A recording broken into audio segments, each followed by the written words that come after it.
Okay, चलिए एक चीज तो हमने नोटिस की कि इसकी यूनिट से यूनिट कट गई, मतलब आंसर यूनिटलेस है। दूसरी चीज यहां आपको मैग्नीट्यूड दिखाई दे रहा होगा, आंसर का मैग्नीट्यूड कितना है, यूनिट वेक्टर का मैग्नीट्यूड कितना है 1, माइनस इसमें नॉर्थ ईस्ट के साथ जाएगा, ठीक है। हालांकि नॉर्थ ईस्ट का उल्टा, ये नॉर्थ, ये साउथ, ये ईस्ट, ये वेस्ट, नॉर्थ ईस्ट का उल्टा साउथ वेस्ट होता है, राइट। तो नॉर्थ ईस्ट का -1 से मल्टीप्लाई करके साउथ वेस्ट। तो देखिए यहां पर हमें एक बात पता चली कि ये यूनिटलेस होता है, दूसरी बात पता चली कि ये मैग्नीट्यूड 1 होता है, तीसरी बात पर पता चली कि इसका आंसर डायरेक्शन होती है। तो ये चारों चीजें मैं यहाँ टिक कर देता हूं।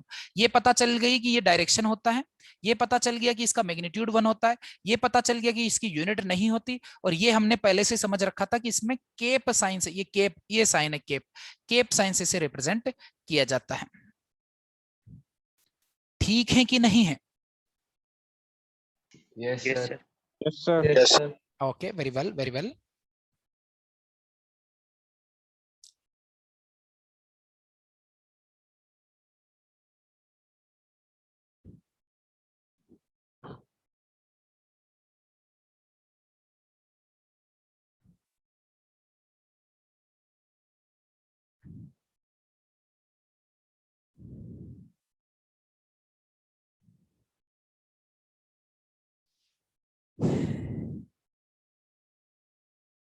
हाँ जी, लिख लिया सबने? Yes yes sir. सर लिख लिया। ठीक है, लास्ट पॉइंट, मतलब एक एग्जांपल और एक और चीज है, मैं वापस इस चीज को लिख देता हूं। ये खास चीज थी, आपने नोटिस नहीं, मतलब नोटिस करी, बट ये वाला जो पहला पॉइंट है इसमें बहुत खास है कि इस यूनिट वेक्टर का मैग्नीट्यूड 1 होता है। तो मैं अलग से लिख देता हूं, एनी यूनिट वेक्टर, अब पी लिखा है, आप कोई भी वेक्टर खोल सकते हो, कोई भी यूनिट वेक्टर है, लेट्स से पी वेक्टर, अगर वो यूनिट वेक्टर है तो उसका मैग्नीट्यूड कितना आएगा 1। तो पी भी एक वेक्टर ही, ध्यान रखिए, भले ही इसके ऊपर ऐसा तीर लगा हुआ है बट स्टिल इसका नाम क्या है, यूनिट वेक्टर। अगर ये वेक्टर है तो वेक्टर की तरह इसका मैग्नीट्यूड लिया जा सकता है, और इसका मैग्नीट्यूड लोगे तो हमेशा कितना आएगा 1 आएगा। यूनिट वेक्टर का मैग्नीट्यूड कैसा आता है बच्चों? 1 आता है, सिंपल सी चीज है। अब आप इसको बेसिक समझ गए होंगे, तो नेक्स्ट चीज मैं यहाँ पे समझाता हूँ कि यूनिट वेक्टर हम पढ़ क्यों रहे। तो तीन देखो, नॉर्थ ईस्ट साउथ वेस्ट, ये डायरेक्शन तो फिर भी चलो ठीक है क्योंकि इन डायरेक्शन को हम उतना यूज नहीं करते, बट जो नेक्स्ट चीज है हमारे काम की वो ये है कि इन directions north east south west उतना ज्यादा उपयोग में नहीं आता, बट इसके अलावा कुछ ऐसी डायरेक्शन है जो बहुत ज्यादा उपयोग में आती है, जिनका नाम है एक्स वाई एंड जेड। सबसे ज्यादा हम लोग यही यूज करते हैं क्योंकि नॉर्थ ईस्ट साउथ वेस्ट तो फिक्स है, जरूरी नहीं कि हमारा प्लेन भी नॉर्थ ईस्ट में हो, हमारा प्लेन ऐसा हो सकता है। तो ये वाली डायरेक्शन कोई कोई वेल डिफाइंड डायरेक्शन नहीं है, नीचे आई डोंट नो कैसी है, और ये भी कोई अप डायरेक्शन नहीं, तो ये वेल डिफाइंड डायरेक्शन नहीं है। तो इसकी बजाय north east south waste use करने की बजाय हम यूज करते हैं एक्स वाई और जेड। क्या यूज करते हैं? एक्स वाई और जेड प्लेन, ये यूज किया जाता है। तो हम क्या करते हैं, इन डायरेक्शन को बहुत ज्यादा यूज किया जाता है। कहीं पर भी अगर हमें कुछ भी सेट नहीं बैठेगा तो हम एक्स वाई जेड प्लेन को, एक्स वाई जेड डायरेक्शन को यूज करते हैं। ओके, तो अब एक्स वाई जेड डायरेक्शन में एक खास चीज ये है कि इधर यूनिट वेक्टर जो है स्पेशली मान लिए हैं, वेल डिफाइंड मान लिए हैं कि एक्स डायरेक्शन में जो यूनिट वेक्टर होगा उसे आई कैप, y डायरेक्शन में जो यूनिट वेक्टर होगा उसे जे कैप, और z डायरेक्शन में जो यूनिट वेक्टर मतलब सिंगल इकाई, यूनिट कितना है, एक यूनिट वेक्टर की लेंथ कितनी थी 1, 1 वाले को मैंने आई कैप बोल दिया है, तो 3 वाले को मैं क्या बोलूंगा 3 आई कैप। सही कि नहीं? x डायरेक्शन में अगर किसी यूनिट वेक्टर का वैल्यू आई कैप है, अगर मेरे को x डायरेक्शन में 55 दूरी जाना है, 55 न्यूटन को लिखना है, तो मैं 55 और डायरेक्शन क्या लिख दूंगा आई कैप। तो इससे चीजें काफी आसान हो जाती है। तो यहां लिख दीजिए unit vector along x axis is I cap. X axis के अलोंग यूनिट वेक्टर आई कैप, वाई एक्सिस के वेक्टर यूनिट के अलोंग यूनिट वेक्टर जे कैप, जेड एक्सिस के अलोंग यूनिट वेक्टर के केप, ऐसा कंसिडर किया जाता है, सब जगह यूज किया जाता है, सारी किताबों में यही डायरेक्शन यूज की जाती है। इसे आपको याद रखना। याद क्या रखना है तो लिखते ही खत्म हो गया। आई जे के, एक्स में आई, वाई में जे और जेड एक्सिस में के केप माना जाता है। इसका क्या फायदा है मैं आपको यहां पर नेक्स्ट चीज बताता हूं। इसे कॉपी कर लीजिए।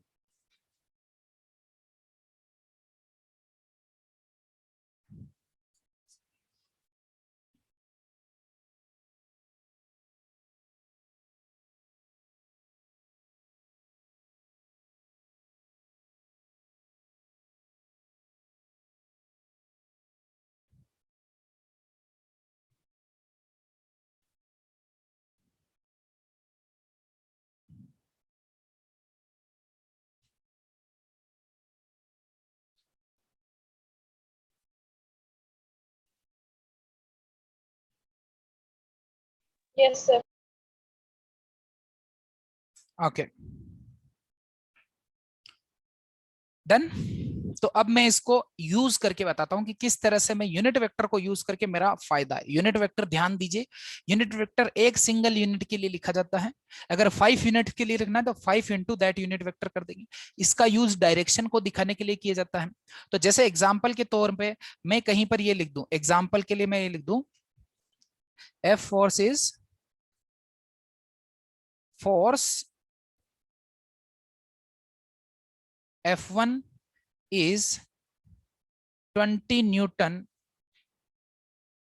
along x axis.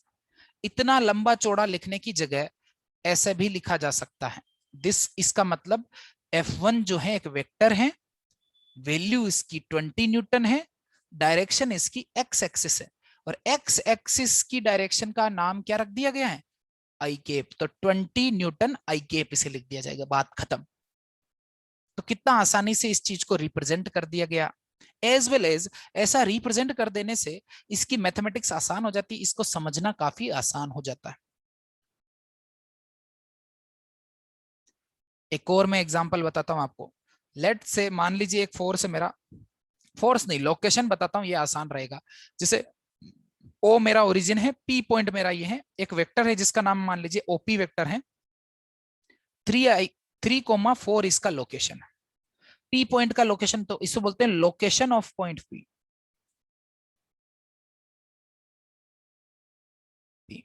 Point P का लोकेशन 3,4 है। इसमें किसी को कोई बड़ी बात नहीं लग रही होगी, सबको पता होगा कि इस तरह से इसे लिखा जा सकता है। ओके अब अगर मैं ओपी, ओ से पी को मिलाने वाली लाइन को ओपी वेक्टर बोलूं, या फिर डिस्प्लेसमेंट हो सकता है, एक बंदा ओ से जल के पी पे गया हो तो ओपी उसका डिस्प्लेसमेंट हो, कुछ भी हो, लेट से ओपी वेक्टर है।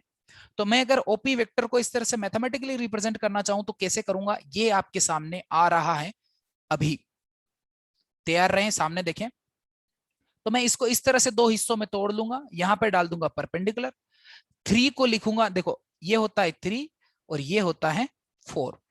तो मैं यहां पर लिखूंगा ओपी वेक्टर जो है उसको मैं लिखूंगा, ये जो है एक्स एक्सिस में इसका 3 वैल्यू है और वाई एक्सिस में इसका वैल्यू 4 है। हाँ कि ना। तो ओपी वेक्टर को क्या लिखूंगा, लेट से 3 4 मीटर में है डेटा, किस में है, मीटर। तो 3 metre in x axis and 4 metre in, in या अलोंग, अलोंग कर दो, along x axis and 4 metre along y axis. ऐसे लिख सकता है ये तो, इसमें तो किसी को कोई दिक्कत नहीं होगी। ओपी वेक्टर मतलब 3 कदम एक्स एक्सिस में जाओ, 4 कदम वाई एक्सिस में जाओ, 3,4 पे पहुंच जाओगे। बोलो हाँ। Yes sir.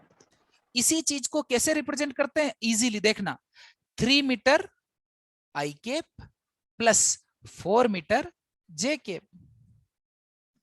और आसान, और अगर आपको ये नहीं पसंद आ रहा तो आप ऐसे भी कर सकते हो, 3 आई केप 4 जे केप लास्ट में मीटर। जो यहां 3,4 था उसी को 3 आई केप 4 जे केप लिखा जाता है, और ये हमारा वेक्टोरियल रिप्रेजेंटेशन है, मैथमेटिकल रिप्रेजेंटेशन ऑफ वेक्टर है, मैथमेटिकल रिप्रेजेंटेशन है। ये जब होता है तो इसकी मैथमेटिक्स बहुत अच्छी होती है, सबसे आसान यही चीज होती है। अगर कभी मैथमेटिकल रिप्रेजेंटेशन होता है तो उसकी एनालिसिस हम सीखेंगे, बट आज हम केवल इसको ड्रॉ करना सीख रहे हैं। अभी अपने को मन हो गया नहीं नहीं नहीं सर ऐसे कैसे, हमको तो इसका मैग्नीट्यूड भी चाहिए, ओपी वेक्टर का मैग्नीट्यूड, मैग्नीट्यूड चाहिए तो मैं क्या कर दूंगा, दोनों तरफ स्ट्रेट लाइन खींच दूंगा और बोल दूंगा इसके आगे जो लिखा है वो क्या है, मैग्नीट्यूड। मैग्नीट्यूड। और मैं ये भी जानता हूं कि magnitude is length of the line, और लाइन ऐसी वैसी लाइन नहीं है। अगर इस ट्राइंगल को ढंग से देखोगे तो ये एक राइट एंगल ट्राइंगल बनेगा हमेशा। क्या दिख रहा है आपको right angle triangle, is this A right angle triangle? Yes, Yes, sir. sir. तो ये हाइपोटेनस होगा, इसमें कोई दिक्कत है? नहीं है सर। तो हाइपोटेनस को मैं लिख सकता हूं perpendicular square plus base square का रूट, इसमें किसी को कोई दिक्कत पाइथागोरस थ्योरम से? No sir. By Pythagoras. तो ओपी वेक्टर का जो मैग्नीट्यूड यहां पर आ जाएगा पी स्क्वायर, परपेंडिकुलर मेरा 4 है और ये 3 है, तो 4 स्क्वायर होता है 16, 3 स्क्वायर होता है 9, 9 और 16 और 25, 25 का रूट जो है मेरा आंसर आ जाएगा 5। जो इनकी यूनिट थी वही मेरी यूनिट हो जाएगी, 5 मीटर इसका मैग्नीट्यूड हो जाएगा। नहीं सर हमारे तो अभी तक खुजली मिटी नहीं, हम तो ओपी की डायरेक्शन भी निकाला। तो ठीक है, ओपी वेक्टर में ओपी वेक्टर के मैग्नीट्यूड से डिवाइड कर दो, आपको डायरेक्शन आ जाएगी। ओपी वेक्टर क्या था, 3i cap 4j cap divided by 5, और इसमें मीटर लिखा था, इसमें भी मीटर कट गया ये, तो आंसर आ गया 3/5, 3/5 आई केप एंड 4/5 जे केप। तो देखना, नोटिस करना यहां पर ओपी वेक्टर इस लाइन की डायरेक्शन है, इस लाइन की डायरेक्शन, ये जो लाइन बीच में इसकी डायरेक्शन है ओपी वेक्टर, जो कि एक्स की डायरेक्शन और वाई की डायरेक्शन के कॉम्बिनेशन में लिखा है। मतलब ये भी एक यूनिट वेक्टर है, ये भी यूनिट वेक्टर है और ये भी यूनिट वेक्टर है। चलो ऐसा करता हूं, नेक्स्ट लाइन में इसे शिफ्ट कर देता हूं, थोड़ा साफ स्वच्छ दिखाई देगा आपको।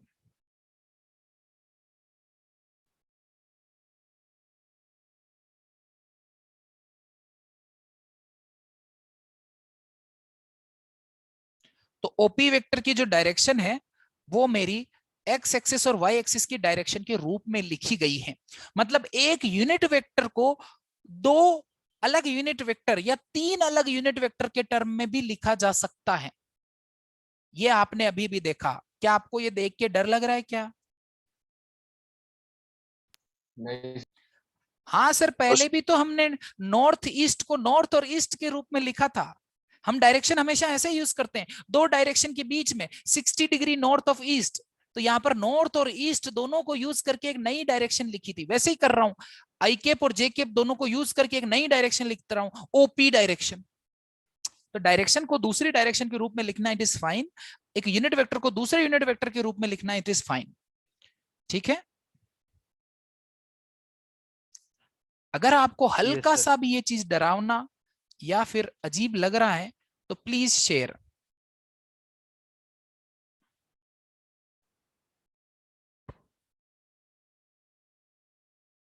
किसी को कुछ अजीबोगरीब लगा क्या?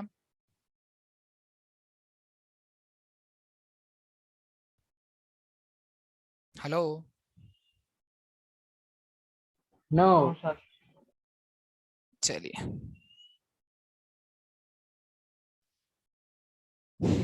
एक बार आप यहां तक कॉपी कर ले तो मैं इसे जनरलाइज करके इसका फॉर्मूला लिखा देता हूं कि करना क्या है। Tell me when you are here.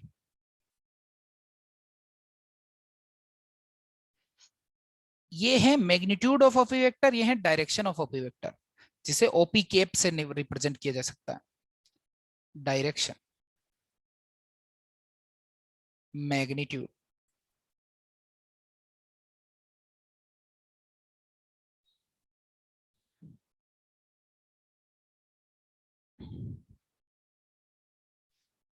बस इसका फॉर्मूला लिखा रहा हूं और मैं खत्म कर रहा हूं क्लास। बस आप मुझे वेरीफाई कीजिए कि आपने यहां तक लिख लिया है कि नहीं। हो गया sir. Done? Done sir. Okay, effectively Sir, conclude, excuse me, done? Effectively effectively concluding any vector, let say एक वेक्टर है वी वेक्टर, वो लिखा है A i cap B j cap, तो ए मेरा परपेंडिकुलर बन जाएगा, बी मेरा बेस बन जाएगा। तो वी वेक्टर का जब मैं मैग्नीट्यूड लूंगा तो मेरा आंसर आएगा √a² + b²। क्या ये चीज आप ऊपर नोटिस कर रहे हो? 3 4 3² + 4²। समझे समझे समझे समझे समझे कि नहीं? Yes, sir. इंप्लाइज है ना, वी वेक्टर की डायरेक्शन चाहिए तो वी में वी का मैग्नीट्यूड से अपन डिवाइड करते हैं, तो ai² + bj² में उसके मैग्नीट्यूड जो कि है मेरा a² + b² का रूट से डिवाइड कीजिए, आपका आंसर आ जाएगा। इसमें से केवल ये चीज आपको याद रखनी है, ये इसके लिए है, ये भी याद रखनी। इसी तरह बच्चों, बिल्कुल इसी तरह, अगर ये मान लीजिए ai, इसमें तीसरी डायरेक्शन भी होती ai², bj² और ck² भी होता, तो फिर उसका मैग्नीट्यूड कैसे लिखते बच्चों? तीनों का इंडिविजुअल a² + b² + c², बिल्कुल सिमेट्रिकली इस तरह से सॉल्व करते हैं। और अगर आपको डायरेक्शन चाहिए, यूनिट वेक्टर चाहिए, तो ओरिजिनल वाले में मैग्नीट्यूड का डिवाइड कर देंगे। अब मैं अलग से लिख नहीं रहा हूं क्योंकि मेरा फोकस ये है, अगर मुझे लग रहा है, देखो मैं इतना तो जानता ही हूं बच्चों कि अगर आपने मैग्नीट्यूड निकाल लिया तो डिवाइड तो कर ही लोगे, कर लोगे नहीं कर Yes, लोगे? sir. तो मेरा मुद्दा यह है कि आप इस बात को नोटिस करें, अगर एक वेक्टर वेक्टोरियल मैथमेटिक्स में लिखा हुआ है, वेक्टोरियल रिप्रेजेंटेशन में लिखा हुआ है, तो तीनों एलिमेंट जो है, i² का जो कोएफिशिएंट है, j² का जो कोएफिशिएंट है और k² का कोएफिशिएंट है, जिसका नाम है a बुम्बे केट ABC, तीनों का इंडिविजुअल स्क्वायर करो, तीनों का सम करो और उस टोटल का रूट लो, आपको मैग्नीट्यूड मिल जाएगा। Is that fine? Yes. Yes, sir. If it is fine, then just copy it and leave. That's it for today. I hope you enjoyed learning. और मिलते हैं नेक्स्ट क्लास में। इसको प्रॉपरली नोट बनाना, note लिखना, और बस हाथ धोते रहिए, बर्तन धोइए, नहाइए भी, अपनों के पास पराइयों से दूर रहिए, ठीक है? हेल्थ का ध्यान रखिए। That's it. Bye, sir. Bye bye guys.